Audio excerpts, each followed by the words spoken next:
Today's date is July 30th, 2024. The time is 6 p.m. This is a Board of County Commissioners Town Hall. I want to go ahead and call this meeting to order. In attendance are Commissioners Brooks, Matari, and Duncan is on the telephone. So this is basically a town hall for you, where you get to speak with the three of us and ask us questions. And one of the main reasons why I had been an advocate for a town hall like this is because I think it's important that there's transparency in government. And one of the unique things about the Board of County Commissioners that's different than other elected officials is the fact that we technically can't be in the same room discussing county business without violating an open meeting law. It has to be clerked, it has to be noticed. And so that's what these town halls are for, so that we can be here and you can ask us questions about what we think on various different policies throughout the county. And so first of all, I'd like to thank you all for coming out this evening. And, you know, we have a bunch of different subjects that I'd like to cover. And I know Commissioner Brooks has some. And Commissioner Duncan, are there some things that you would like to cover tonight? I can bring it up if it's not brought up between you and Bill. Okay. Well, I have a number of different subjects. And Bill, did you want to start first, or? Sure. I was thinking about making a list, and I got this list. And this list I made up almost 2 years ago, and it was not in contemplation of running for office again. It was just things that I thought that I wanted to remember that I did, sometimes alone and sometimes with others' help, and sometimes successfully and sometimes not. And I'll just go down the list and then I'll be done. And you can ask me anything. One, I wanted the meetings on YouTube. I really wanted these on YouTube. And I wanted them unedited so that when we have any meeting, business meeting or any other kind of meeting of the commissioners, that the little cameras are going and you can go on YouTube, and with Jonathan's help, you can even look by subject. It's excellent. They can't be edited, they can't be changed. So what was said was said. We have a presence on Facebook. We had an opt-in, opt-out controversy early on about building codes, and it's not something you can really opt out of by state law. I liked plain speak, so instead of using words like salary salvage, you know, we talked about positions that weren't funded. Whole Wakebert boat controversy, you remember that? That was quite a go-around, and we seem to have it almost every year, except we didn't have it this year. I wanted to get body scanners in the jail. Very important. They're used every place else by law enforcement. I wanted to make sure, oh, and by the way, these are in no order of importance. I wanted to make sure that the fairgrounds stayed where they were, and that the fairgrounds were encouraged to continue their building. That we have advisory votes. Do you remember when we did an advisory vote on the early release center? I think it was 78% of the people in the county let us know they don't want them. And so we went to the governor with that and said, not in Kootenai County. And that was the prison reentry center that was on the ballot, where the state had actually talked about putting a reentry center that would transition inmates from the prison system into our community. Yep. And the discussion was to have that in Kootenai County. And when we got done with that advisory vote, because those do work, the governor never brought it up again. The Romer building, I didn't think we should be involved in that, but my other two commissioners disagreed. And Bruce was not one of those. He was not here then. That I be available 24/7, 365 by telephone, and I put it on my car, my van. And I'll tell you what, you drive a little more careful when your name and your phone number is on your van. I one time made the mistake of going through a little late on a red light, and I got home and I said to my wife, "Oh my God, I hit that," and I went through. She said, "Nobody noticed." Right then, the phone rang. The guy goes, "This is one of your constituents, and we noticed you going through the red light." And I said, "Yes, I did." And he said, "What are you going to do about it?" I said, "I'm going to try not to do it anymore." So we've been very open with the budget. Everybody's involved or interested. I've been a big advocate of getting the employees' pay up to snuff. Getting a bargain as far as the pay of county employees is not a bargain. You get the bottom of the barrel frequently. When you have it up there at the top, what happens is it costs a little more, but they do a little more, and there's 10 people waiting behind them to take that job if they don't do a good job, and they know it. Also to make sure employees had COLA every year, depending on what the cost of living was. Maybe that comes from my time in the military. I am opposed to the free bus that runs around town and the transit center. I think those are big wastes of money. But we do have the buses and we do have the transit center. I always say that the windows are smoked, so you can't see how many people are not riding the bus. We had our website redesigned, and thanks to Jonathan. He did a great job. And that's pretty much everything I've got. Does anyone have any questions? Does anyone have any questions or comments with that? You can make comments too. I agree with you, Commissioner Brooks, on the pay. I think you oftentimes get what you pay for. And if you pay people well enough for the position, you can demand more. And you look at the sheriff's office especially. Before we got the pay up where it should be, Sheriff Norris was having trouble keeping people and attracting people. Is that accurate? Yes, sir. And it was, Right now, we're within 5 people. and how many was it at its peak? Probably vacancy of about 19. So it does work. And I know Sheriff Bob insists on performance, so that's good. yeah, and so you get what you pay for quite often. And in the world of law enforcement, I think it's even more important because if you want a quality person who is going to be looking out for your rights, you want to have someone who is qualified, and you have to pay that person. And if you're not willing to pay it, another agency will. And that's what's happened a lot. The sheriff and I, we actually did an analysis on how much it costs to actually train a deputy, recruit and train a deputy, to the point of signing off on with their field training officer. That's generally about a year of training. And then how many of those deputies did we keep for 5 years? And so we estimated it was about $105,000 to recruit and train a sheriff's deputy up to the point of being signed off on field training. And then we looked at how many deputies stayed with the county for 5 years. And we looked at between 2010 and 2017, of that time period, 62 deputies were hired, only 29 had remained. And so in essence, the county had paid for recruiting and training of approximately $3.5 million only for those people to leave. And it takes about 5 years on the department until one is really fully seasoned, one is efficient, one can handle stops and not require a supervisor as much. And so these are investments that the county taxpayer was making into people that was in essence evaporating. We were losing that. And so that was one of the things that we did in last year's budget, was bring the patrol deputies up to 3% behind Coeur d'Alene.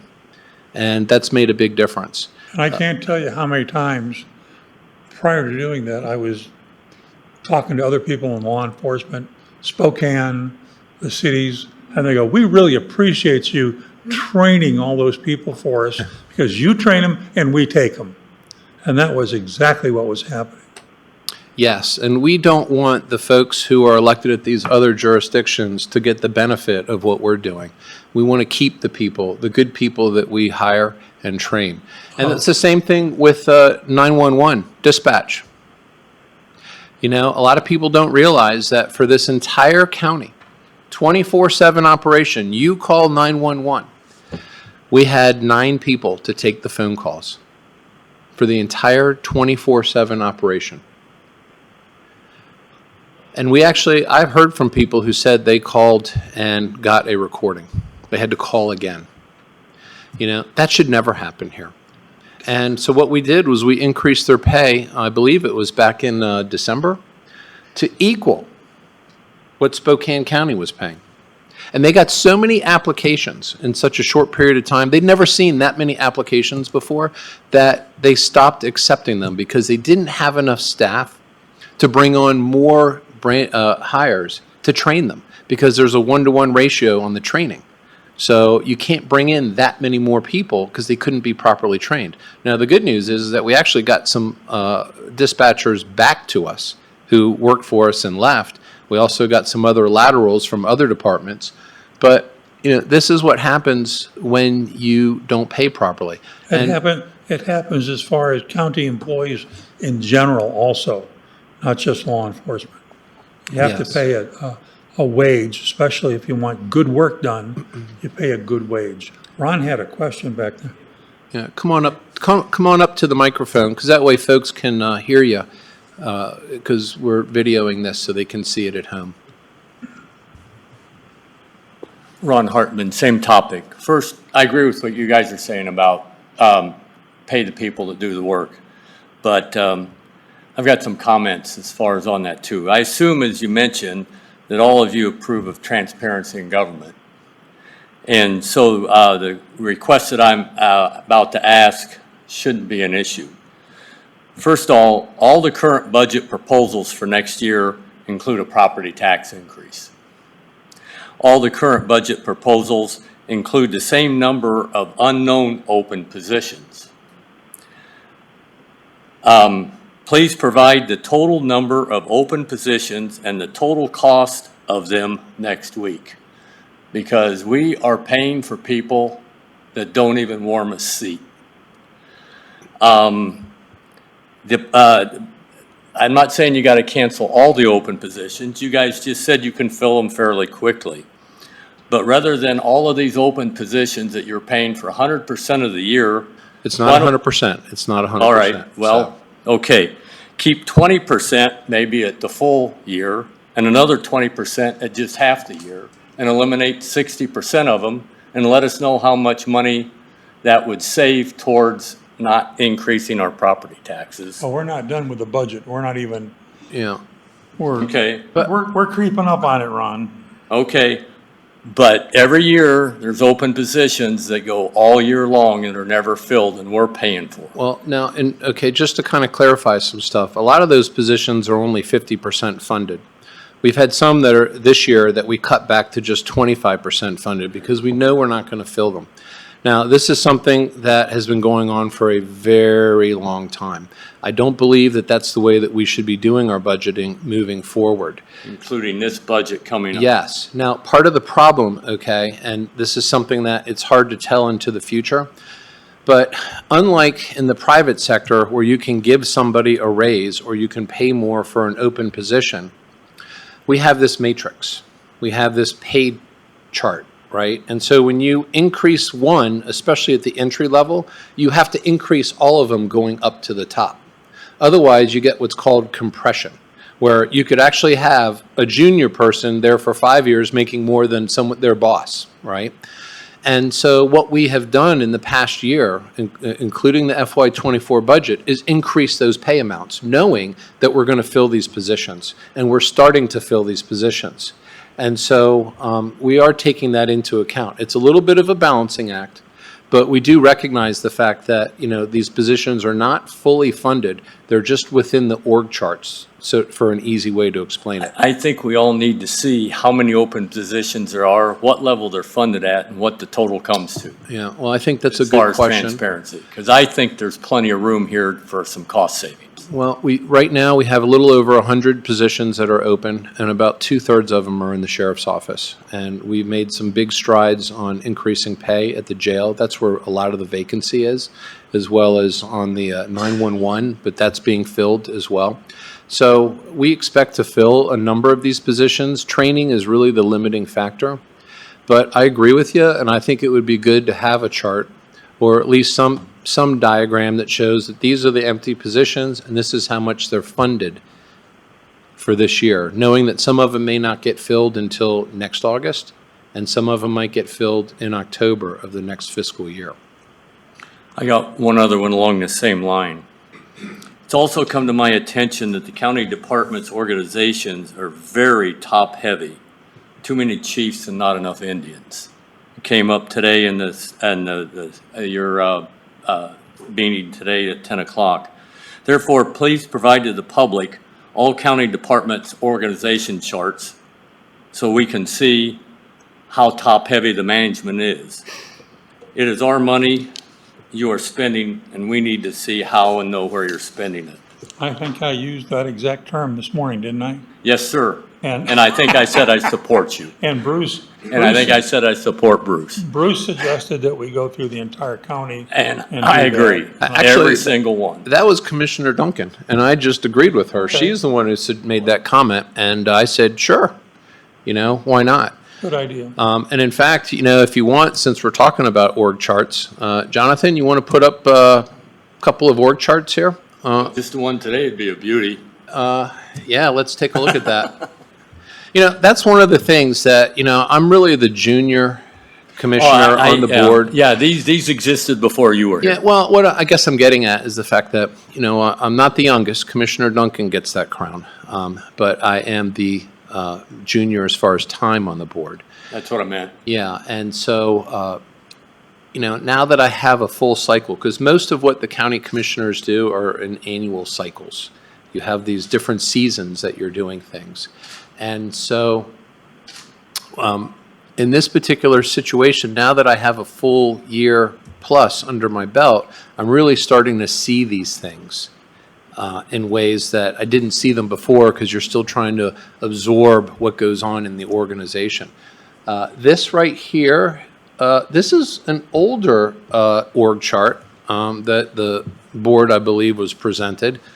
This one kind of was a head scratcher for me. I've never seen one where, you had a top manager and then a person that reports to that person and a person who reports to that person, and down all the way down until you have your final, cook in the kitchen, if you will, and not the chef, or at least a helper of sorts. This is a perfect example. Yes, and so obviously that was never adopted, but yes, I don't like the idea of having 3 layers of management or personnel for a department of 5, 6, or 7 people. That to me Which was today. that was excessive. And can you show the proposed? Let's see, what do we have? Okay, so this was a chart that we had that was put together by a person in our office, and that was more reflective of what was going on today at this point in time within that department. And so that looks really quite normal, where you have a program manager and then you have a few folks that report to that one individual. Yeah. Go ahead, can you put up what was proposed today? That had a director and then another manager underneath, and then the 3 or 4 people that report under that. And one of the things that I've learned, because my entire background has been in the private sector, and titles matter sometimes depending on the person in the private sector. Usually it's how big is my paycheck. But in government, sometimes titles do make a difference because they affect pay. And so if you have manager in your title, senior in your title, sometimes those things can affect pay. And I don't really want the taxpayers to have to carry an extra burden because we have an org chart that is inefficient or that allows more managerial pay when what we really are looking for is a manager and then people who actually do the work. And so my hope is that we can get this department to put together a much flatter org chart so that we have people who are actually doing the work and then they report to a manager. And not just this department. No, The entire county. no, this just and all the happened. departments. Yeah, Yeah, this was today. We just happened to be this happened talking to be the about it. poster child. Yes. A bunch of, so again, I'll repeat, I support paying the people a fair wage, but just on this, but I don't think that we are getting a fair day's work out of top-heavy management organizations. Yes. And I know we are not getting a fair day's work out of open positions that we're paying for all year long. We're getting no work out of those. Yeah, well, there's very few open positions that are 100% funded.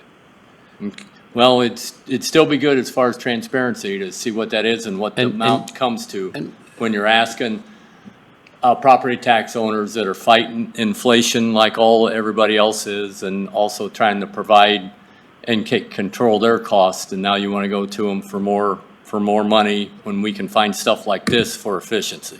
Well, I made a note of it myself. I think it's a good idea. Thank you. Yeah, so thank you. Along with that, to prevent the creep from coming back is there has to be some new policies on positions and all of that that need to be written with HR. For instance, North Idaho College Board of Trustees completely ramped through all of theirs just this year. And they've probably got one of the best in the entire country now. You can see how well NIC is being run today.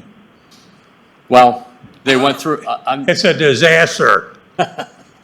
well, they've rewritten their policies. Oh, it did a lot of good, didn't it? Well, No. you got to start somewhere though, Bill. Now, real quick, while you're up there, is there anyone else that has a comment? I don't mind giving you the time unless you're done. No, I'm done. Yeah, okay. Would anyone else have a comment they'd like to come up and speak about? Since we're talking about budgets and taxes, Come on down. Just tell us who you are. I'm Chris Kraft from up at Garwood, been there since 1955. We're talking about taxes and stuff. The American Farmland Trust, David Anderson did a study on Idaho, and he targeted Kootenai County especially. And for every dollar that the rural people pay in property taxes, they receive 39 cents worth of goods back, services back. You're saying And people, for people every- that don't live in the cities. people that don't live in the cities. Okay. For every dollar that property taxes paid in developed areas receive $1.16 of services. So I think I'm subsidizing a lot of people. That's all I got to say. Just want to bring it to your attention. Well, you bring up some good points. And, one of the things that I noticed is that we have to find equitable ways to share expenses on things. Yeah.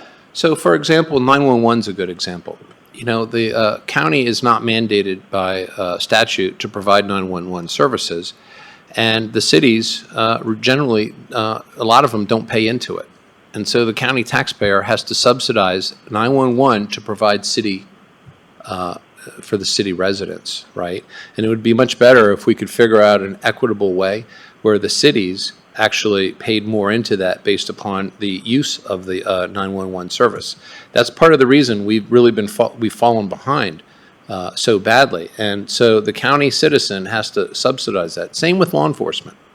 You can look at some of these cities here, right? One of the things that's interesting about the cities is that when you incorporate, you actually fall out from underneath the comp plan that the county has. You can now levy for taxes. You can reduce the lot size. You can increase density. You can approve large, big box retailers, right? But guess what? You don't have to pay for the law enforcement. You just dump that on the county sheriff. And so what happens is, as a county resident, you are paying for the law enforcement that occurs in some of these cities. So Athol is an example right now. The city of Hutter, I believe, has calls for service. State Line has call for service. These are incorporated cities. But you as a county citizen are paying for that law enforcement because the county would not allow, typically doesn't allow for less than 5-acre lot sizes for the rural designation. And as far as commercial buildings and entities and things like that, we don't have as much as compared to the cities. But the cities are where a lot of this activity occurs. So, for example, there is a big box retailer in Hayden called Walmart that draws a lot of calls for service. And so it's outsized compared to the county resident. So you bring up a good point. And these are issues that are on certainly my radar and other elected officials' radar to start addressing and trying to find an equitable solution because the cities have their own growth models. And, but we have to provide the service. And as a result of that, the county citizen has to bear that burden. Okay, thank you for answering my question. Absolutely. One of the things that I failed to bring up was this is my last term. I have 6 months to go. Before I ran for my first term, I said I'd serve 2 terms only because I consider this public service, not a job. So I'm thinking of things at this point that make sense to me.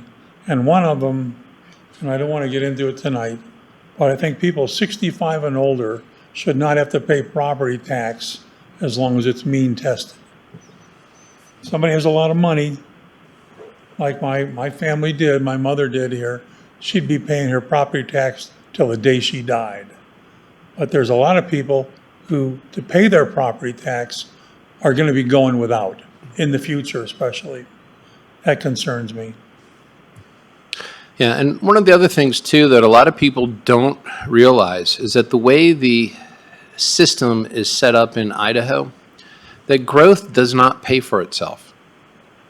You pay for the growth, which is why the taxes at the different jurisdictions continue to go up, because we're not collecting a significant impact fee. Well, right now, the county's not collecting any impact fee to help pay for the infrastructure and the growth needs of the county. The single biggest driver of government in your county is growth.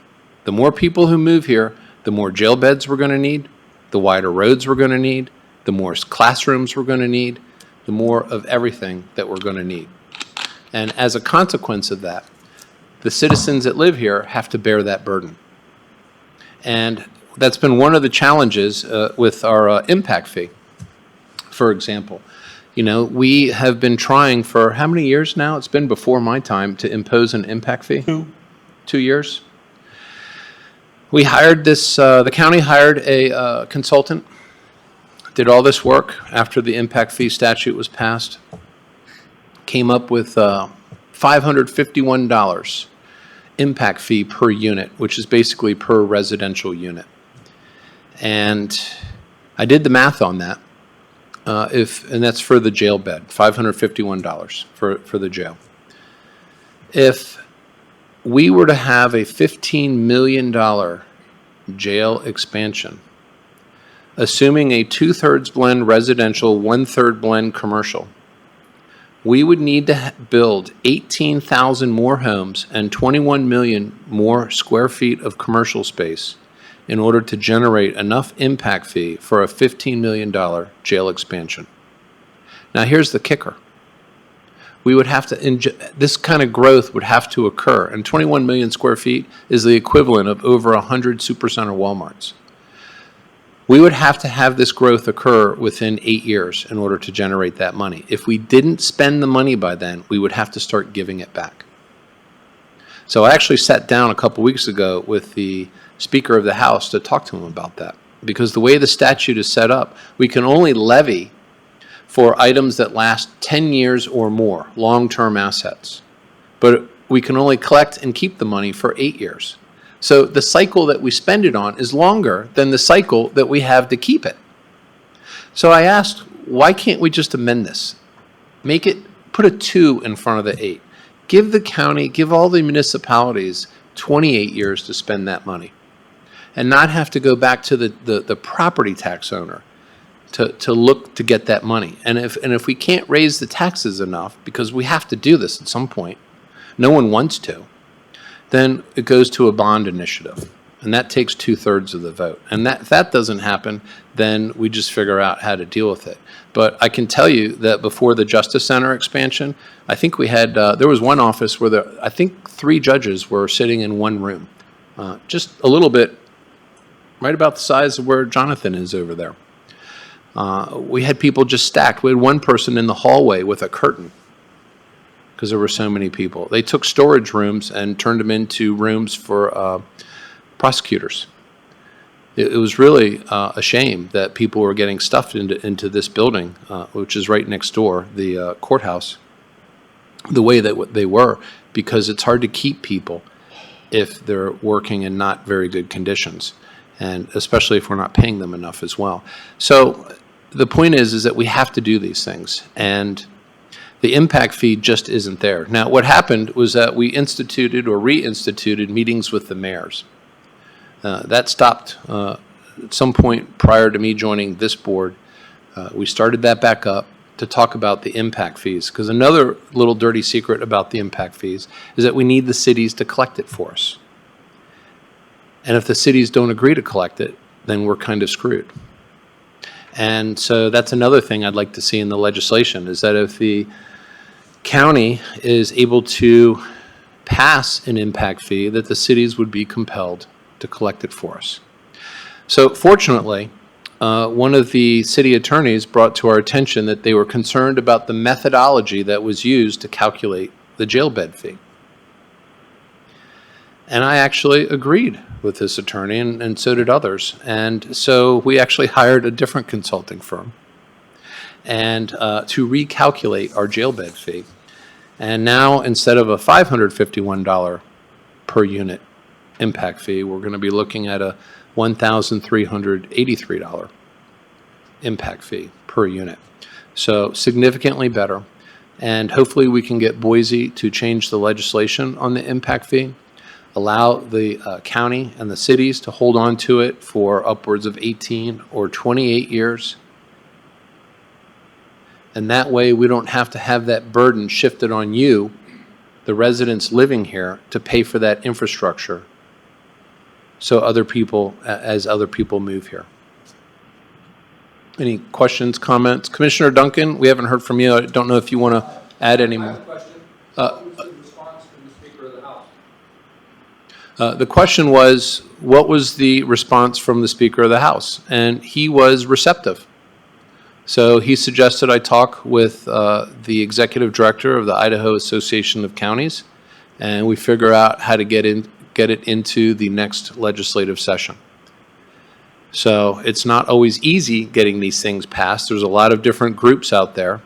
If you read the impact fee statute, like when I did for the first time, I was amazed, because it looked like it was written by developers for developers.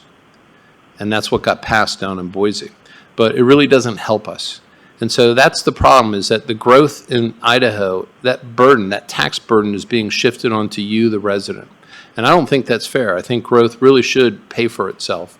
It's not that we don't want growth, it's that we shouldn't have to pay for growth so more people can move here, so that we can pay for more growth so more people can move here. I don't think that's fair to the citizens who live here.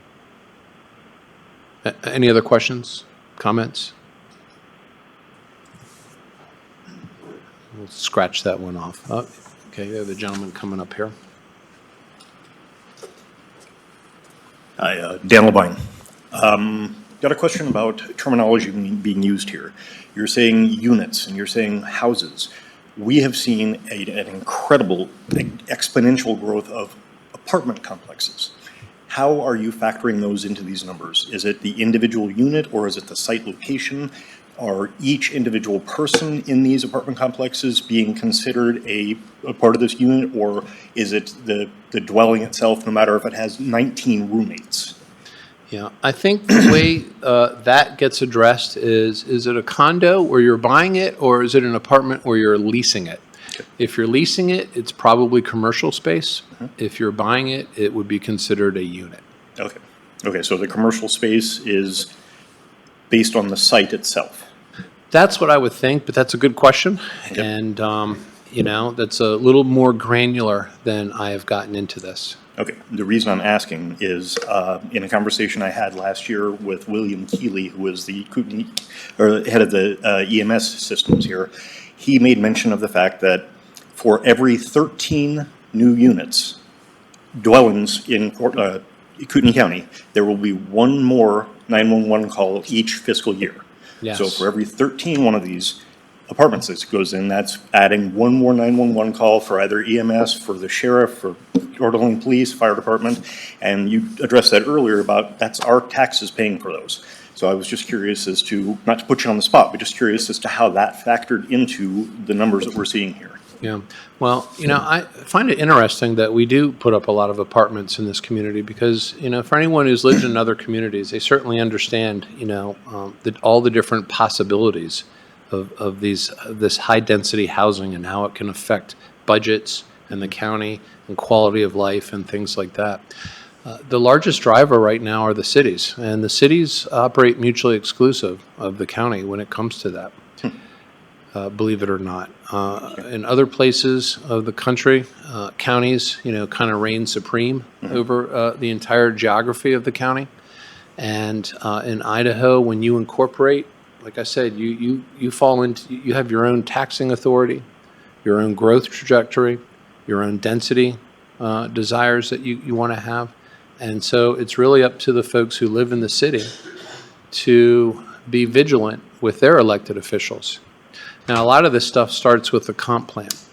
And that's one of the things that a lot of people, especially people who move here recently, they don't understand the system. So all growth really begins with your comp plan. And the comp plan begins with a survey from the community. Now, I've spoken with people that in the past, those surveys would be kind of like little road shows throughout the county and get a bunch of people in a room and say, hey, what do you all want? Right? And it wasn't really scientific and very formal. We actually this board had funded the survey for the next comp plan. The comp plan that we have right now, which was last updated, I believe, in 2020, has survey data going back to the 2000s, 2008, 2007. If you look at that time period, we were in kind of a real estate crisis. So people probably would have been more receptive to more growth and kind of building things back up because values were deflating. One of the reasons I ran is because, the growth really seemed to be out of control. And no one ever said while I was running, Bruce, Kootenai County is not growing fast enough. They all said, I want to put the brakes on it, right? And so as a commissioner, that beginning of putting those brakes, at least establishing the guardrails on how growth is to occur moving forward, is to update our comp plan. And so we've funded the survey, and it's scientific survey data, so it can withstand legal scrutiny. Very good. No, I appreciate you addressing that. Thank you. Yeah, absolutely. Anyone else have any comments or want to make Yeah, come on up.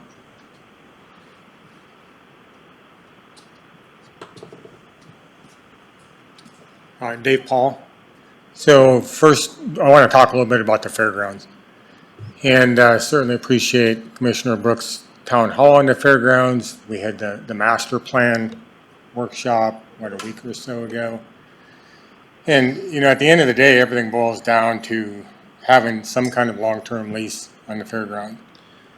So I guess my question would be for each of the commissioners is, where do you guys stand on that?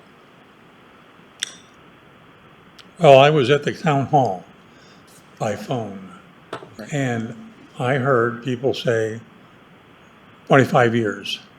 And I heard some very forward-thinking people say 50 years.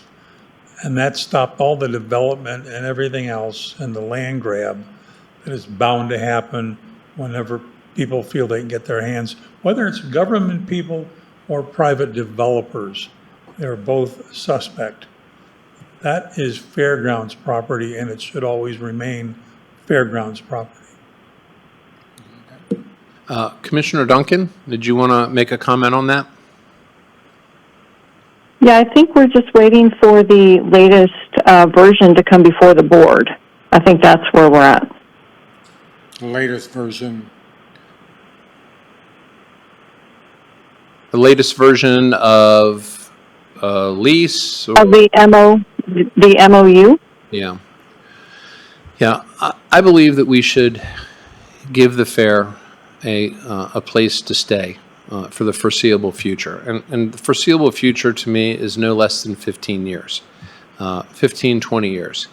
The challenge here, okay, and this is something that, I've spoken with folks at the fair, and as a county commissioner, I have to look out for the county. I'm not the fair, I'm the county commissioner. And the county government must operate inside the seat, which is Coeur d'Alene. Okay, there's not much land left in Coeur d'Alene. So whether it's 20 years, 30, 50, however many years into the future, at some point, this building, the courthouse, the courtrooms, there's not going to be enough. The size of the jail won't be big enough. If you go down to Ada County, you'll see their county building is huge. It's got to be, 3 times the size of this, roughly? Nobody wants to do these things, but this is just the way it is. And state law says we have to operate in the county seat. So I'm good with the idea of, like I said, a 15, 20-year time horizon to lock the fair there. Would I say forever? I don't think that would be prudent of me, given the fact that the county government has to operate inside the county seat. But with that said, I do believe that the fairgrounds should continue there. I see no reason for them to move. I don't see how we could pencil, where the money would come from to move them. The facilities are there. So it just doesn't make sense. But things can change after 20 years, and I don't think we should bind the county commissioners from being able to address the other components of county government. No different than with the expansion of the Justice Center. If that land wasn't there, where would we put the courtrooms? And the likely answer probably would have been at the fairgrounds. So maybe a follow-up question. So if you were in favor of a 20-year lease, then where does that fall? And this, again, would be with all of you. Where does that fall with the master plan? Because if as was discussed during that meeting, to go out and raise money, a lot of money, to build on the fairgrounds, it's tough. And it's a challenge. And the question is, which master plan has primacy? The county's master plan or the fair's master plan? And, we haven't even talked about a county master plan. And so, I would argue that the county's master plan would include the fair, which would be a subset of that. And, they might clash, they might intersect at some point into the future. I don't know. But I'm more inclined to go the route of an MOU versus a lease. And the main reason is because, and this is an argument, and it's a reasonable argument, is the fact that, do you own your own home? Yeah, I do. Okay, so imagine writing a lease to yourself, where you're leasing from yourself to yourself in your own home. And that's in essence what would be the situation with the fair. I don't think that there is a legally binding document that would bind every future board to an agreement that this board would make. But I think that an MOU that's very clear, that identifies that we have an intention of keeping the fair there for a long enough period of time so people can make an investment in the buildings, is very reasonable, and that some future board might try to break it. I mean, that's always a possibility. But I'd like to make it very difficult, certainly from the public's perspective, that if they try to break something, that this becomes a big public issue, that there should be a pretty darn good reason why they're even entertaining this. So that's kind of where I stand on that. Well, and I appreciate that. I mean, if we put a $250 million building on the fairgrounds, Yeah. And again, the master plan is worthless until you have a lease or a pretty strong MOU. Yeah, well, I think that if we get a $250 million building on those fairgrounds, I'd be hard-pressed to think anyone's going to want to, My point, tear I that down. guess. Yeah, absolutely. So, Thank you. but thank you for your comments. Anybody else? Well, we got one other gentleman, then I'll get you right there. Ben Masterson. I know how Commissioner Brooks feels, and now I know how Commissioner Matari feels. So my question's for you, Ms. Duncan. Are you willing to sign a lease to keep the fairgrounds where it's at, providing it's through the legal process? I mean, I just want to know what your opinion is, because I got the sneaking feeling that you're the one descending person on it. So no, I would not be willing to sign a lease for the exact information that Commissioner Matari just stated. I am still looking at the MOU, however. So are you willing to agree to an MOU then? Is that what I'm hearing? I have to see it before I can agree to it. So, Commissioner Matari, then, is that in the process? It has been discussed. Yes, there's another county that actually did establish an MOU between the board and the fairgrounds. And so it seems like there's no point in trying to reinvent the wheel. It seemed to work in another county inside the state of Idaho. So that to me seems like a better template to follow. I'm not so sure that a lease would be legally binding per se. No, and I understand that from what yeah. you said. I understand that. Yeah, but yeah, I mean, obviously the devil is always in the details, you know. But conceptually, I'm fine with that. I'm fine with trying to figure out a way to have a flag planted for the next 15 or 20 years at the fairgrounds for the fair. What is your suggestion that we tell the public that is wanting to invest in developing that fairgrounds and moving forward with the master plan when it sounds like potentially down the road it won't be there? Well, you know, I can't speak to the future, that far into the future. You know, the further into the future we go, it's much more difficult to be precise. You know, I don't think there's any guarantee we could ever make to somebody, but I think what we should be looking at is, at the very least, you know, incorporating how would a county footprint, a county government footprint, along with the sheriff's office, the jail, look potentially in 30 or 50 years? What would they need? And then what could we develop on the fairgrounds that would make sense? And then at some point, would there be enough land for even parking? You know, I can't imagine that what we're going through is what other communities that have grown haven't gone through already. But I think, you know, from the way the system works, the hard part is binding, legally binding, you know, a board with another entity within county government. I'm not even sure, one, that you can do that. It doesn't sound like you can from everything I've heard from council. And two, it really comes down to the board. We could have 3 or 4 boards from now, and 2 out of 3 just go, you know, let's just sell it. Yeah. Let's sell it and move it, you know. I understand that. And that's really where it comes down on the public shoulder, you know, and I hate to say that, but, you know, it's the vigilance of the community that stays on top of the elected officials where they stand on these positions and get commitments from them before you give your vote. Well, we try to do that, but we don't get a yes or no answer. It's kind of like the way Biden administration runs. You know, they just kind of give you fluff and then those answers. Yeah, well, thankfully, I can say without a doubt that this is not the Biden administration up Yeah, here. no, I know okay? that. So you're in I'm good just hands making, in that sense. You know, that's the way Congress runs, you know. Yeah, yeah, Anyway, okay, well, thank you. yeah. Thank you. I have a question on veteran services here. So it's for Commissioner Brooks, please. I want to thank you guys first for approving the veteran officer extra position back a few months back. I work with Tom and Jessica and Terry pretty much weekly on helping veterans get resources. Also, I thought it was a good idea having the vet town hall back in May to advertise services and prep for the stand down.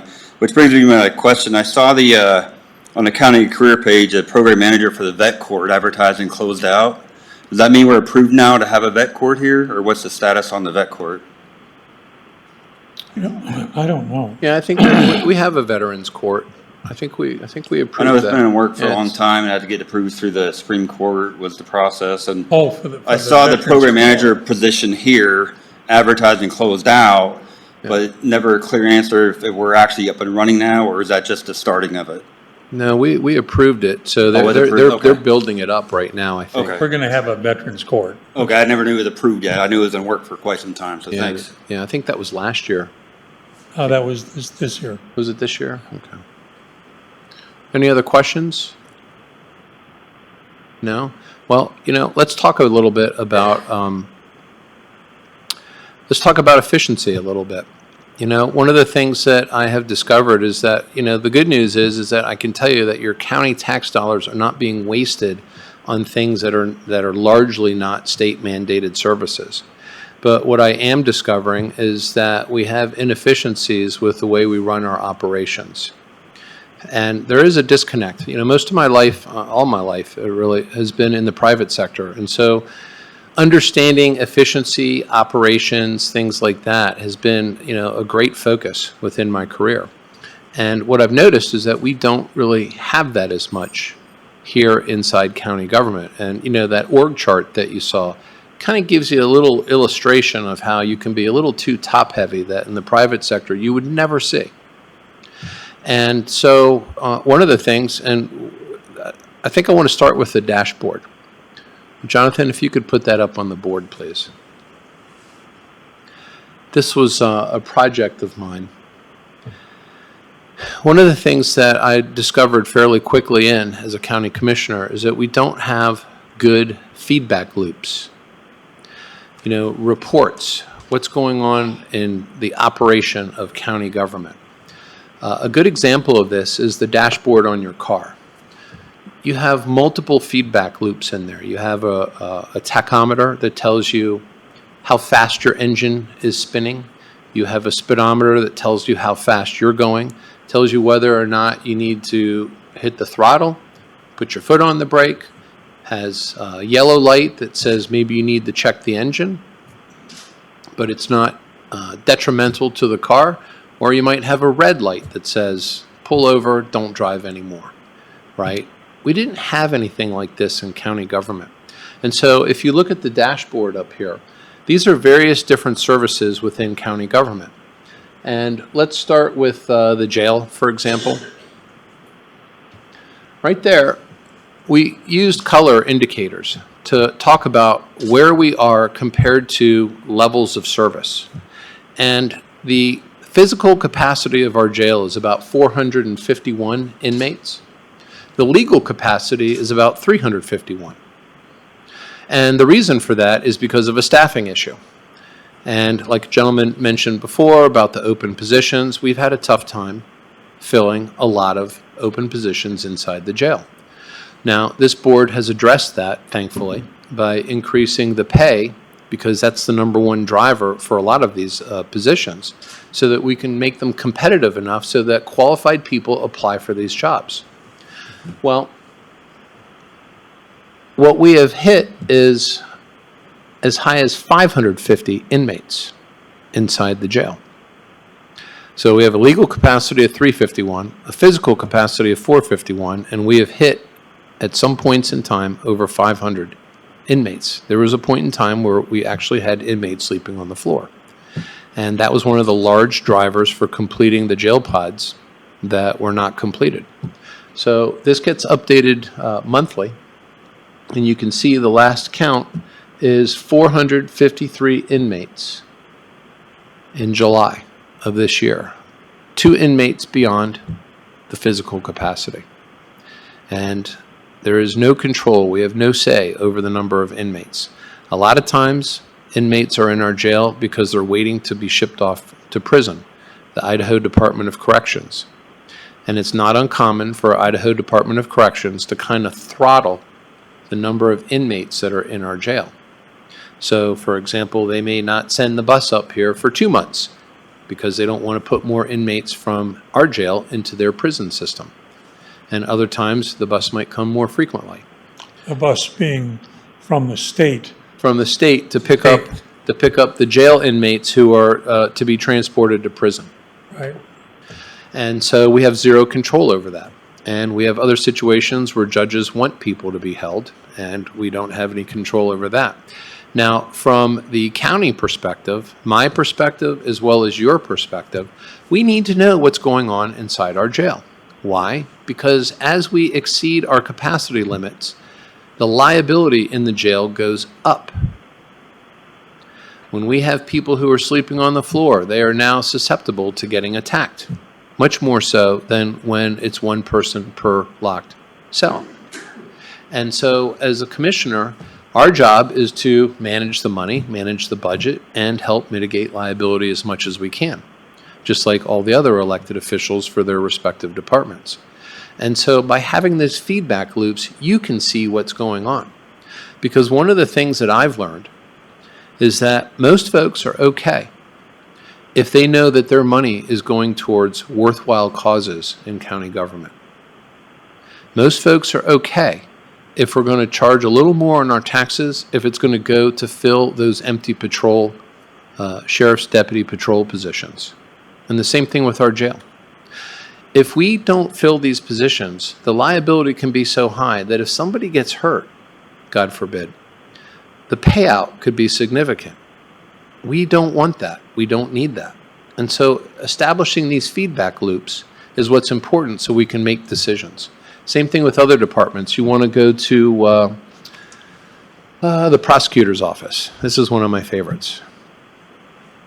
I didn't know this, but there is roughly a standard in the legal profession of about 150 felony cases a year. And we handle about 197 felony cases a year per prosecuting attorney. On the misdemeanor side, the average is about 400, and our attorneys handle about 644. Now, this data was from the end of last year. It doesn't get updated monthly, okay? But what that says is that we are overworking our prosecutors. Now, one of the things that I learned by talking with our prosecuting attorney, Stanley Mortensen, is that when our prosecutors are overwhelmed with cases and they can't prosecute all of the cases, which ones will they just drop? Typically, the misdemeanors. Well, when you're not prosecuting misdemeanor crimes, guess what? The message is to the criminal. They're not going to do anything to me. And so normally, career criminals don't start off with murder. They start off with petty crimes, and they work their way up. And we've seen this in other communities, that if you don't prosecute the small crimes, the bigger crimes grow in volume. And so that was an indicator for us that we need to get and fill the 5 vacant attorney positions that were in that office on the criminal side. And so we increased their pay. And that was last November or December. And Stan has filled all but one position. With Funny how that works. yeah. And so, you know, that number, I expect it to go down to much more of a reasonable industry metric at the end of the year. Because the cases take many months, that's part of the reason for an annual update versus a monthly update. So, but this gives you an indication. Now, let's go to a juvenile. Bruce, I'm going to leave. Okay, I'm really uncomfortable right now. okay. Well, I hope you feel better. Yeah, for anybody who knows, I had a leg amputated about 2 months ago. I'm still getting used to it. And it's time to go get in a different position, if that's okay. But I'm available, as I said, 24/7 for anybody to call. Well, thank you for coming out. Thank you. So, And Leslie's still here. yep, Leslie's on the phone. And last time we had one of these town halls, it was just myself. So I'll keep talking for as long as you all want to listen, or until 8 o'clock, or some point afterwards if you really want. But juvenile detention, we're in the green. We're in a good situation. And one of the reasons for that is because policy has been changed in the state where we're not aggressively trying to incarcerate juveniles. And so we're having less and less juveniles inside our detention center, which for all intents and purposes, I would argue is a good thing. But that county function is in good shape. And I would expect to see the staff kind of become smaller and smaller over time to a point that manages the population in there. And so these are the kind of feedback loops that county commissioners really didn't have. And one of the things that I've discovered is that a lot of the decisions that we are presented with to make when it comes to staffing is that the decisions are driven by anecdotal stories. My team is overworked. I need to hire another person.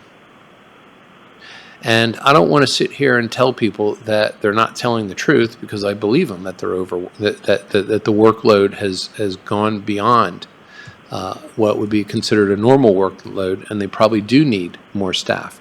But I would like to see the county commissioners make data-driven decisions, because when we see when you see what we see, you'll understand why we need the money and where that money is going. And that is how I believe good transparency in government will serve you, because there's nothing worse than thinking that the tax dollars you're giving us is going to causes that are not right, that are not what the county is supposed to be doing to serve you. And so this was a project of mine to get this out here. It's on the homepage of the county website. It's a growth dashboard. My other hope was that as we worked with the cities, that, because they have their own growth trajectory, and that the county provides services that the cities don't. For example, solid waste. For example, the jail, building permits, things like that. That they would take these indicators into consideration on some of their larger development decisions. Because if they're going to approve a 5,000 home development, and the jail is currently 100 inmates beyond physical capacity, my hope is that they would rethink their decisions a little bit until we could get ourselves into a more of a green-yellow zone versus a red zone.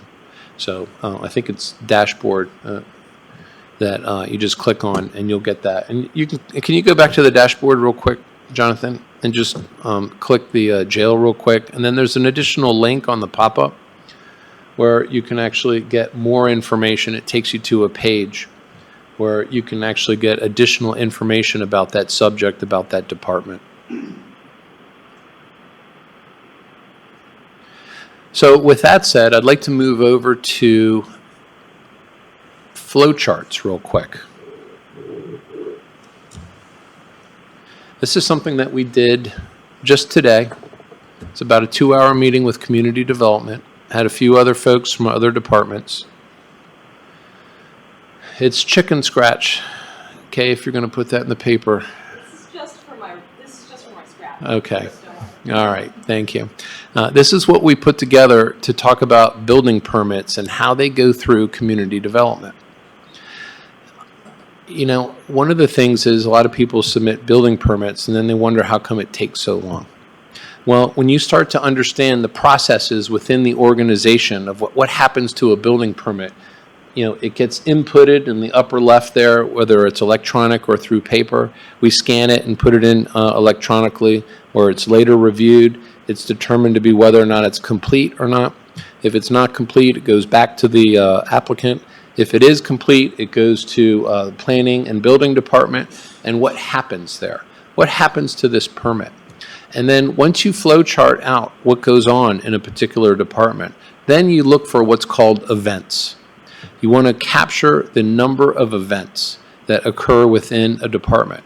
And so you'll see little tiny hash marks, so like hash mark and date will be kind of 3/4 over to the right, about midway up.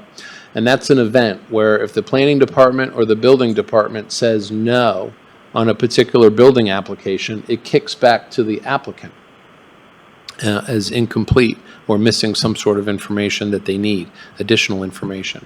And so when you start to log that event, you can start to look at the flow of these applications throughout your department.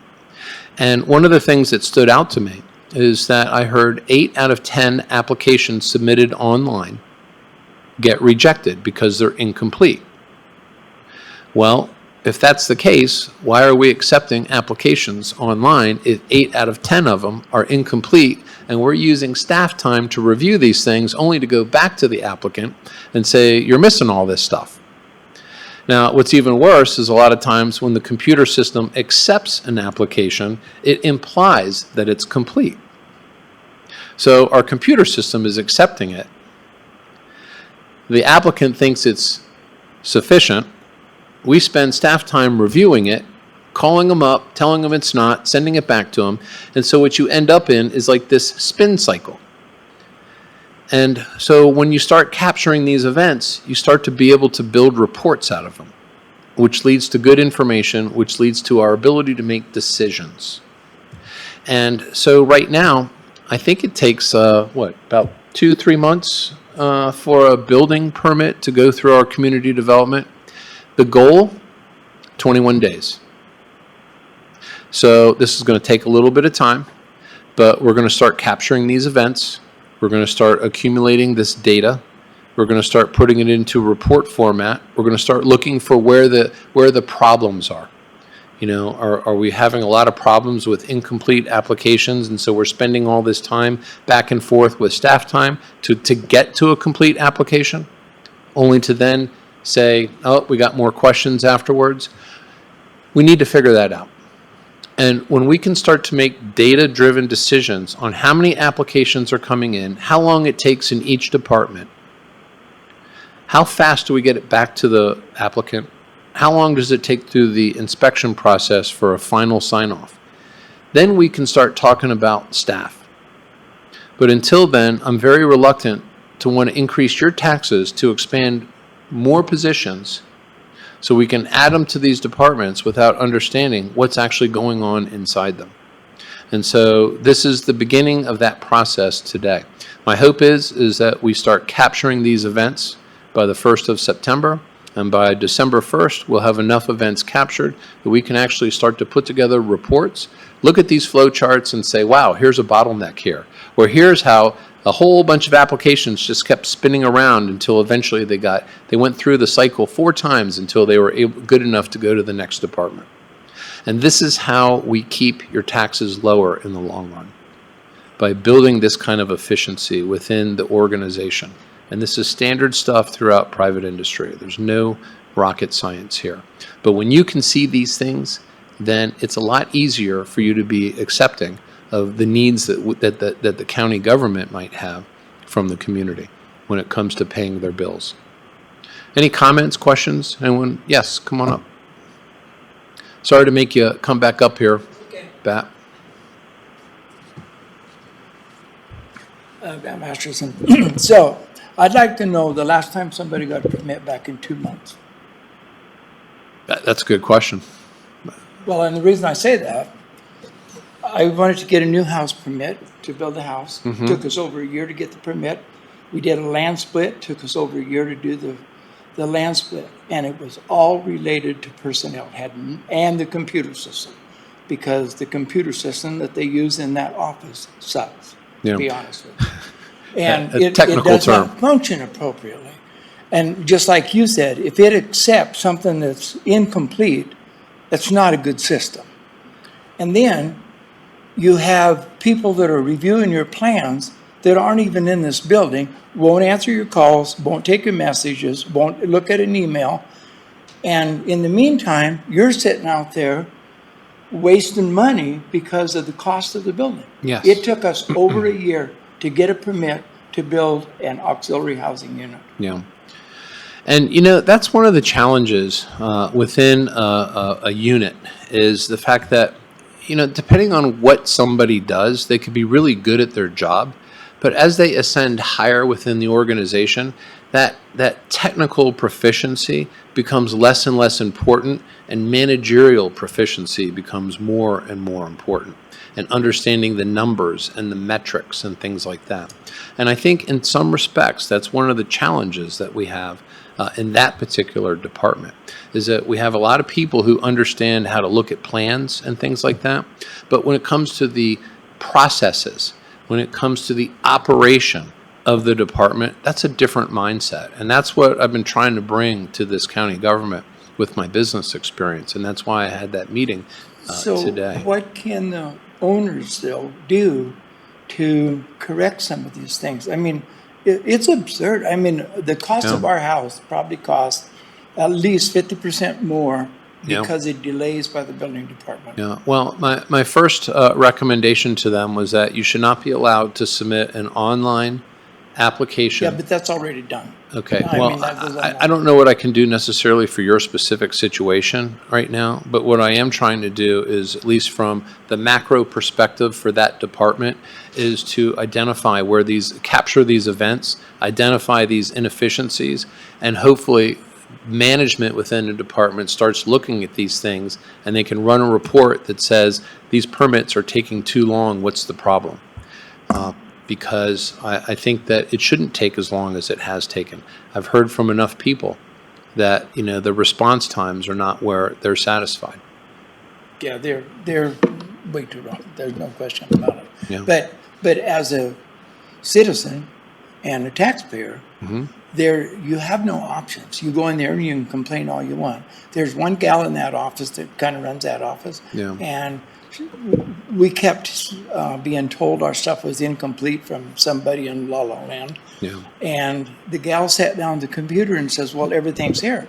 Well, it had been there for 6 damn months, but yet you're stuck. And then there's no recourse for that. I mean, everybody doesn't want to get on the bandwagon and sue the county over being delayed for something. I mean, that's crazy. But we should be able to at least talk to somebody about it and think that maybe it's going to get fixed. Yeah, well, that's having a champion inside the office that can give people answers. And, this is something that I really just embarked on. What time frame did this happen for you? Like what years? Oh, last year. We So- just got the permit in January of last year. Okay, so, And we was over a year waiting on that permit. yeah. Yeah, this is one of those things that, if you have a special situation, I'm certainly happy to take a look at that. But as far as the department itself, this is the beginning of fixing a lot of these issues, because there needs to be more feedback loops. There's need to be better ways so people can see where workflow is. There needs to be ways where if you go into that department, you can ask a question and someone can give you a good answer quickly on what's going on with your application. It's a challenge, and it's something that didn't get here overnight, but I'm going to do everything I can Maybe to try it's to a start on optimize it. So What's that? I say at least it's a start on it. Thank you. Yeah, absolutely. Any other comments, thoughts, questions? Linda Ryder, for the record. My question has to do with House Bill 608 that was passed last year and signed, the Agriculture Protection Area Act. And I mentioned this at one of your meetings before, and it was commented that this needed to start through community development.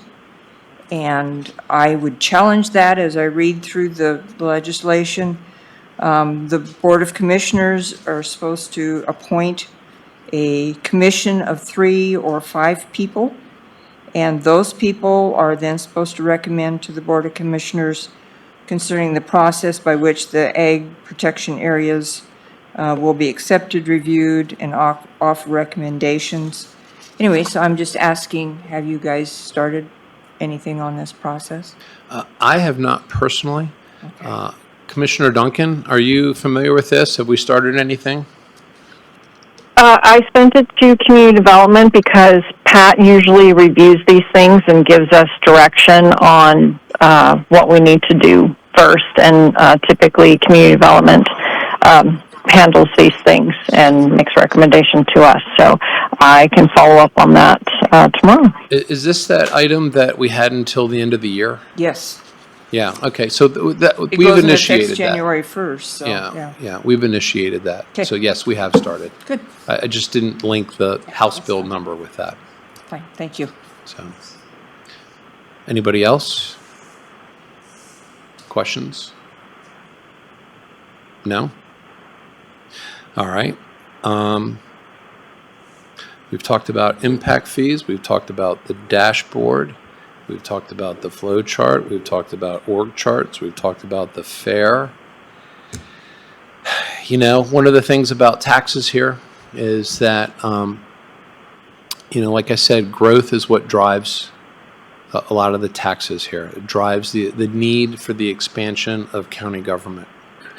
And another thing that I think is really important for the citizens to understand is that it's not the Board of County Commissioners that grows the budget. Oftentimes, it's the asks from the other elected officials. They have these asks. We're tasked, oftentimes, with trying to prioritize or triage these asks. So when you see that the taxes have to go up, it's my hope is that people understand that the board, the members up here, we have the statutory authority to increase the taxes, but that doesn't mean we want to, and it doesn't mean that we're driving the budget. But there are things, especially when it comes to growth in this community, where we don't have a choice because by state we have to provide some of these services. And the last thing we want is to be in a situation where these services are not available when you need them the most. For example, if you were to call 911, if we had lost one more person out of those 9 people, we would not have enough staff to cover an entire shift. It's not acceptable, certainly to myself, and I think I speak for the other commissioners, for anyone in this community to call up 911 and get a message that says, please call back the next business day. But that's how close we were. And so, I think it's important that the community sees what departments are driving the budget, where that money is going, and why. So that's one of the things about taxes that I wanted to make sure that I at least covered.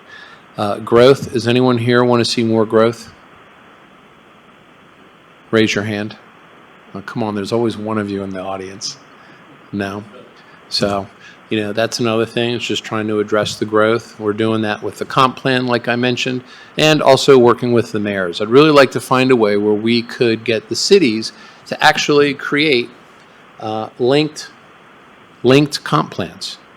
So we actually have a community type comp plan that says, hey, this is what we kind of want this entire county to look like, as opposed to a county comp plan. A lot of people don't realize that when the cities decide to annex land into the city, the county has zero say over that. That's between the private property owner and the city to agree to annex the land into the city jurisdiction. County does not have a veto vote on that one. And so that's what drives a lot of the growth. And it would be nice if we could start getting the cities to kind of link together with the county so we could show everyone, hey, this is what we're kind of envisioning for the next 10 plus years as far as a growth model and a growth trajectory. Any comments or thoughts on that? What do you see as the 2 or 3 major barriers to making that happen? Well, okay, the question was, what do I see as the 2 or 3 major barriers toward making that happen? What this really comes down to is cultivating good relationships with the cities and working together. It also is incumbent upon the community in each of these jurisdictions to let their elected officials know we would like to see these things. So what I'm doing is I'm trying to introduce these ideas. And I want to get the word out there because no one's ever thought about this kind of stuff. No one's ever talked about it before. And, I think one of the worst things that a citizen can hear from an elected official is, oh, that's out of my control. Well, I don't accept that because I am one of your county commissioners. And this is a seat with a voice, and I want to use that voice as much as I can with the other elected officials in the county to get people to start thinking longer term, more together, and not individually. So that's what I see as being the biggest challenge. Ron? Thanks for coming up. Next time I'm going to have you come up. I'll do that. All right. Ron Hartman, same topic. With this growth, we all know we're a tourist area. The tourists put a demand on 911. Tourists put a demand on the sheriff. Tourists put a demand on our parks. Tourists put a demand on our lake. If you look and you travel in other states, and if you look in Hawaii, and if you've ever looked at your rental car bill, your hotel bill, your restaurant bill, any other bill, there's probably 5 or 6 different taxes on it that will at times equal the amount of whatever you were purchasing. I know you don't have the authority to do that right now, but as you said, to be our advocate, I'd like to see some kind of cooperation with our state senators and our state representatives that represent Kootenai County to see what we can do to change the taxing ways that we can collect money here down in Boise. You know, that is like music to my ears. Thank you. Okay. Few people realize it's basically a resort tax, and there is a resort tax statute. And people are often shocked to discover that there is a limit in the population that you cannot charge a resort tax if your population exceeds 10,000 people.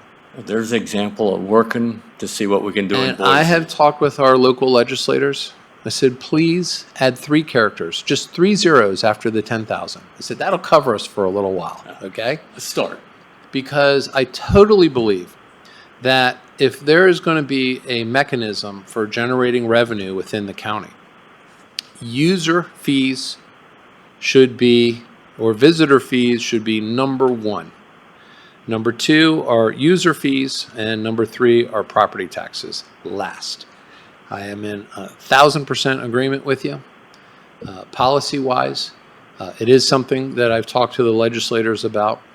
And, you know, believe it or not, a lot of the hotels are actually against it, even though it could be a very small sum of money, because they feel like it would affect their business. I don't think so. I understand. I don't think so either, but We know who owns the hotels. but perception is reality. So, Commissioner Duncan, did you want to say anything on that? Just that we each have our individual areas of expertise, and the commissioners are able to engage with our legislators on those particular issues. So, I mean, I would definitely be in favor of a resort tax for our area, and when that subject comes up, you know, I do communicate with them, but things like the public defense transition, that I worked very closely with our 12 legislators here, and they all voted against the poor legislation, but it ended up passing. So, yes, it is about relationship. It is about working towards these things, but each one of us has kind of our areas of responsibility and our areas of, I guess, I'm just looking for the word that, you know, things that interest us. And so working in that direction, is definitely kind of how we're set up already. And, you know, Board of Commissioners has lunch with the legislators twice a year in order to educate them on county operations and our county needs and how we can partner with them in the legislative session. Okay, thank you. Yes. I'm Elise Burton, for the record. I just was wondering if you could speak to the county's plan for long-term financial planning and what that looks like. I think to your point about the Justice Center and having outgrown that space, I don't know if it weren't for ARPA, if we wouldn't still have people behind curtains. And can we be more forward-thinking in planning financially for that rather than reactionary? Commissioner Duncan, did you want to take a stab at that, or would you like me to? No, I can do that. So that's kind of a multi-level issue. There's been many plans in the past that commissioners have embarked on, but there was nothing put into place. So master plans, countywide master plans. And I think the problem that Kootenai County has had is a lot of turnover in commissioners. And so each board has their own thoughts and ideas on how to approach and address these things. So, again, I think this board currently is interested in a countywide master plan, not just a campus master plan, which was what was done in the past, but honestly a countywide that kind of incorporates more holistic approach. And then if we decide to embark on that, then what we can do is put a capital improvement plan in place where we know how much money needs to be set aside for what projects.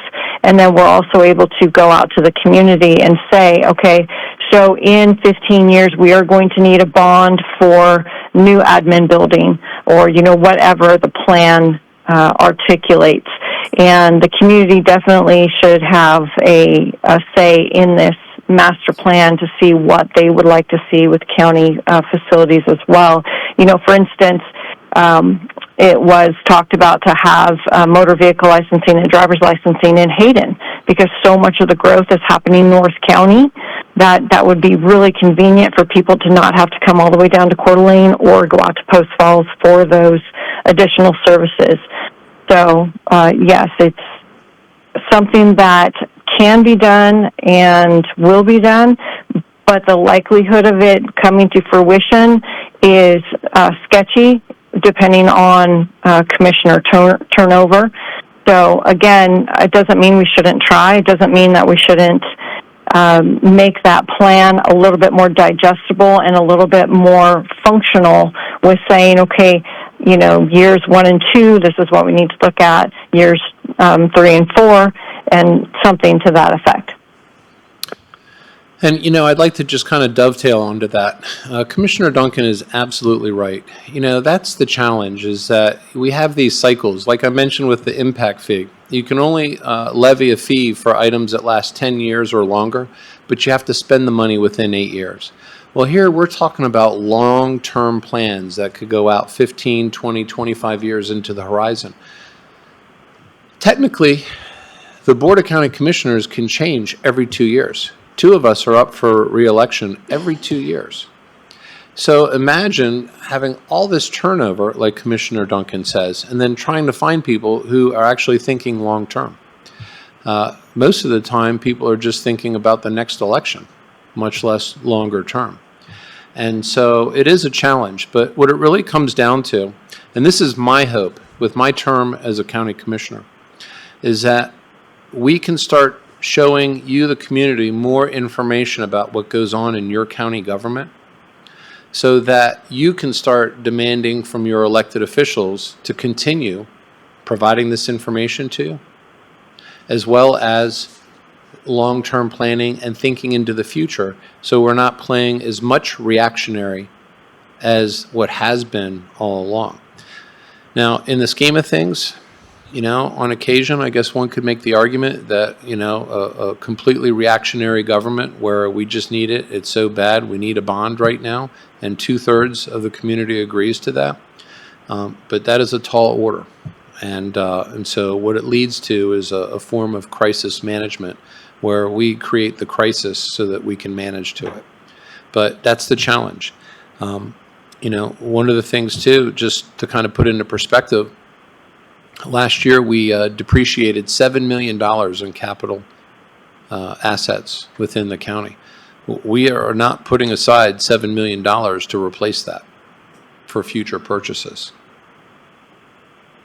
And, it's a tough pill to swallow to tell people we need to put $7 million aside to replace what we've depreciated. Now, it doesn't have to be that much, but even half that amount. And people need to understand how these numbers work. And that's been a challenge, because not everyone understands these things the same way. So it's very hard to plan long-term with short-term cycles as far as the board is concerned. I have 2 things to add to that. The $7 million in depreciation, is that accounting depreciation or is that government depreciation? Because what happens is government usually uses stuff until it literally breaks and falls apart. So example would be community development furniture. Some of the furniture was way older than me and some of the other people in the office. And so that's kind of a different depreciation, like reality versus accounting depreciation. So we just want to kind of make that distinction. Yeah. The other thing is government still has to remain reactionary because we don't want to tax people today who may not see the benefit of what they're getting in the future. And so with the building in particular, I think bonding is still the best way to go for the reason is it absolutely involves the voter. It is hard, but there's judicial confirmation. There's other things that happen if the need is so great and a bond can't be passed. But these voters in Kootenai County have actually passed bonds in the past when they are explained what is needed. And I was all set to go out for bond for the Justice Center expansion, but, you know, because ARPA came in, it was thought the best use of that money was to do that. But still, bonding involves the community, it involves people, and sometimes people on the inside think we need something, and people on the outside say, no, you don't, and there you have it. So in my mind, government still needs to be somewhat reactionary. Now, things like we have money in fund balance. It's called 5-year plan, and it was things for like jail sliders. Like we knew that the jail sliders were going to eventually need to be replaced. So every year we took money out of that fund balance and placed it in the budget to replace a certain amount of those jail sliders. So things like that, absolutely, we should be saving for, you know, rooftop units and stuff like that at the end of life. So going back to that $7 million in capital assets, so our air conditioning system in our admin building is it works for 15 years. Like that's the life. You would expect, okay, in 15 years you need to replace that unit. Well, ours is 30 years old and we're finally getting it replaced. And I can tell you, you know, a lot of times the temperature, especially on the third floor, isn't ideal. We're making it work, and you know, our maintenance staff is excellent. But have to consider those kinds of things where you're looking at replacement items versus actually having to need a new building. I think those types of assets still need to go out to the public. And twice Kootenai County has been blessed where we've had money to fund the jail expansion in 2018 and now the jail pods in 2024. So that was great that we had that, and some of it was you know, not what we had anticipated, but we were blessed enough to have that money in fund balance where we could use it, because I think the jail issue went on the ballot 2 or 3 times and failed every single time. So there are certain things that you know, had to be done, but I think for the most part it's best in our form of government to go out to the people for those big ticket items. Well, now, but that does bring up a different point, because, you know, we have this impact fee, which is an additional tool. So if we actually start to develop good long-term plans, we can look at impact fees for new buildings and expansions to buildings and things like that. So I agree with you in the sense that I wouldn't want to tax people for something that wouldn't be used 30 years into the future. And it's depreciation, not asset deletion, that I was referring to, the $7 million. And I wasn't suggesting that the entire $7 million amount should be considered. However, good planning, especially when it comes to the impact fee, is something that we should be looking to maximize as much as possible. But right now the problem is that it's an 8-year cycle. So we couldn't really levy a fee reasonably for a new admin building because there'd have to be so much growth that occurs within 8 years. But I do think that there are tool sets, and it's our job to exhaust them. I mean, that, I believe, is why we're put into office by the constituency. Any comments or thoughts from anybody? You guys are easy tonight. I mean, come on, even the guy in the black hat there, he has lots of things to say about me in other rooms, but he's very quiet in front of me tonight. That's a shame. All right, so we've talked about growth. We could talk a little bit about public defense. That's something that people don't really know much about what's going on. This next coming year, the public defender will now be managed by the state. It used to be managed by the counties.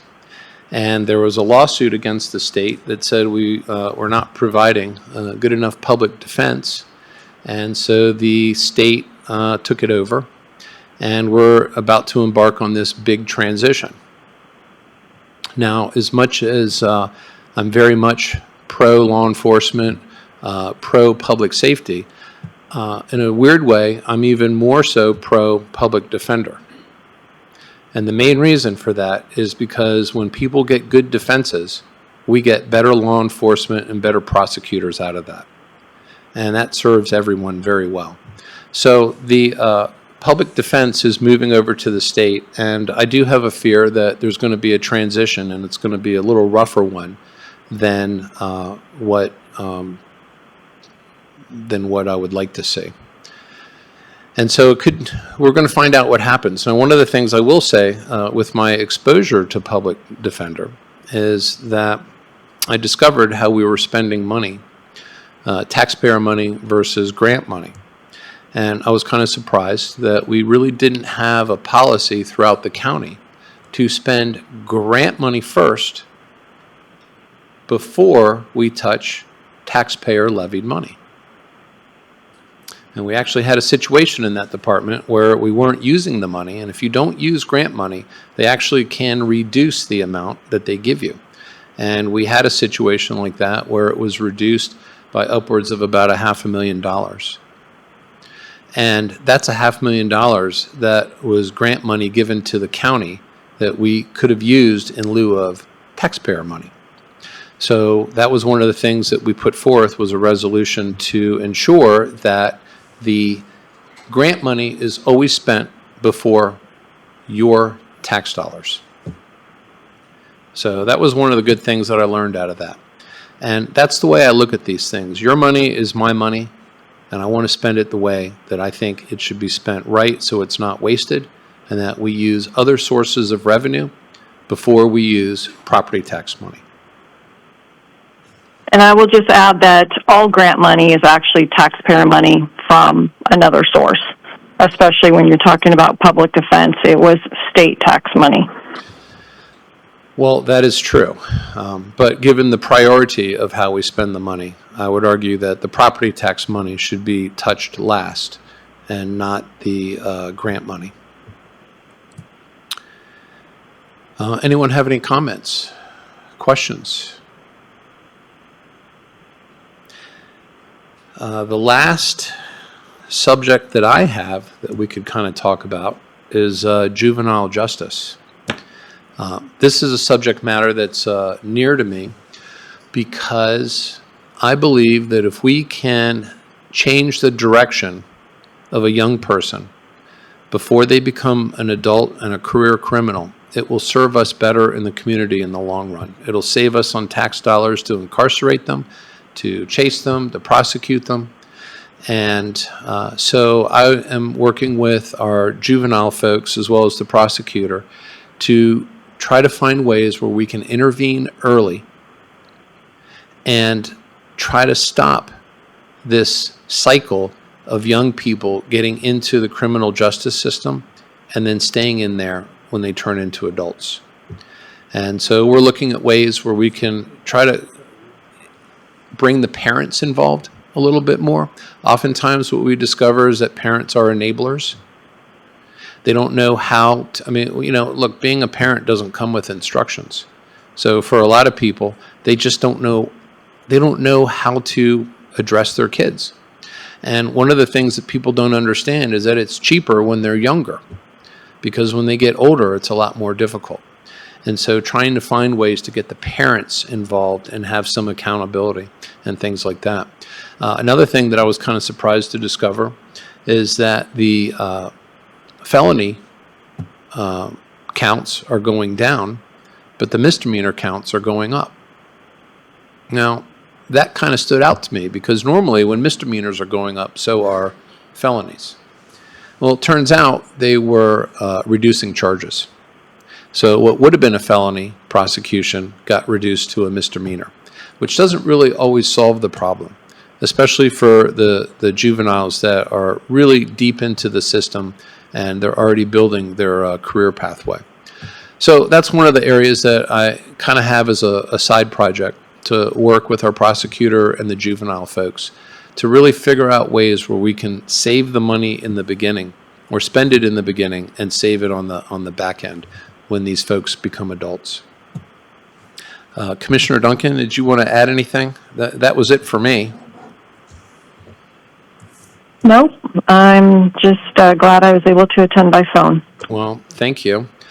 You know, the big thing, I'd like to just say that, you know, as one of your county commissioners, what I hope to accomplish is to put the mechanisms in place so that we can properly address growth during that next big growth cycle. This community is not grown at a steady pace. It usually is a big growth spurt, and then it kind of levels off, and then another growth spurt. It's kind of funny because when you meet people and they say they're from California, you just ask, well, what wave was that?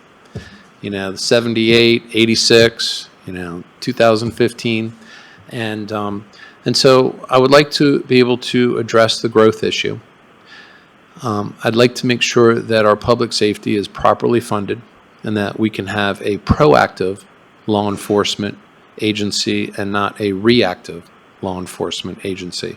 We have a lot of problems here. As this place has continued to grow, many of the problems from the bigger cities are starting to rear their head here. And so I think it's really important that we have a proactive law enforcement agency that can go after these issues before they take a foothold into the community. It's much cheaper to address it that way than to let it get out of control. And then the third item that I'd like to be able to focus on and hopefully leave a little bit of a legacy is increasing the efficiency by having more feedback loops, by developing more reporting mechanisms for department heads so that we can actually see what's going on. So you, as the citizens, can see what's going on in your county government.